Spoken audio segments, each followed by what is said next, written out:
Assalomu alaykum hurmatli obunachilar. Mijozimiz sarimsoq, chesnak baklardan olib kelibdilar.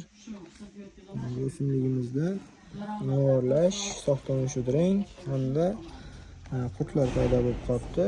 Qurtlarga qarshi Agrohim firmasining Emaben preparatidan 10 litrga 10 gram miqdorida berdik. Kasallikka qarshi shudring hamda mo'orlash kasalligiga qarshi Avenir Agro firmasini Tegalan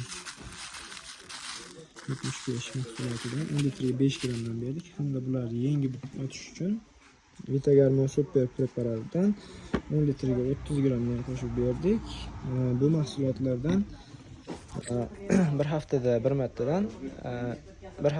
marta 3 marta obработка qilinadi. Xudo xolasa kasallikni yengib o'tiladi.